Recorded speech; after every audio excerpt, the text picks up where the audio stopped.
మౌలానా మజిలీ అర్షద్ మూలంగా ఏమన్నారంటే ఓవైసీ ఎలక్షన్లో గొడవ పడుతున్నారు, అందుచేత మోడీకి లాభం దక్కిందని.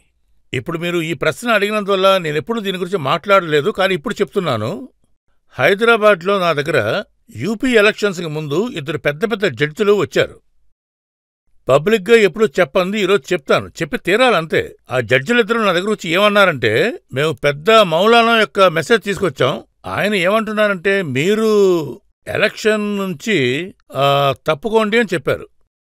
అప్పుడు నేనేమన్నానంటే, నడి సముద్రంలో నేను ఈత కొడుతూ ఉన్నాను, ఇప్పుడు నేను మళ్లీ ఒడ్డుగట్టు చేరుకోలేను, ఇప్పుడు నేనేం చేయాలి అని అడిగాను. అప్పుడు వాళ్ళు, మీరు సమాజ్వాదీ పార్టీకి సపోర్ట్ చేస్తున్నారని అడిగారు. చేస్తున్నానని చెప్పాను. అలయన్స్ పెట్టుకుందామని కూడా చెప్పాను. ఎన్ని సీట్లు కావాలి అని అడిగారు. 10 సీట్లు కావాలి అని అడిగాను. ఆ 10 సీట్లలో కూడా సమాజ్వాదీ పార్టీ ఎమ్మెల్యేలు ఎవరు ఉండకూడదు అని చెప్పాను. నేను ఆ మాట అన్న వెంటనే 2 జడ్జిలు చాలా సంతోషపడిపోయారు. అరే, అల్లా మిమ్మల్ని చల్లగా కాపాడతాడు, బిస్మిల్లా అని చెప్పారు.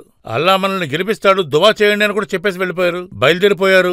అక్కడికి వెళ్లి మా బాస్ చాలా సంతోషపడిపోయారు. దాంతోపాటు ప్రయత్నిస్తామని కూడా చెప్పారు. సరే ప్రయత్నించండి అని కూడా చెప్పాను. ఆ ప్రయత్నం ఇంకా కొనసాగుతూనే ఉంది.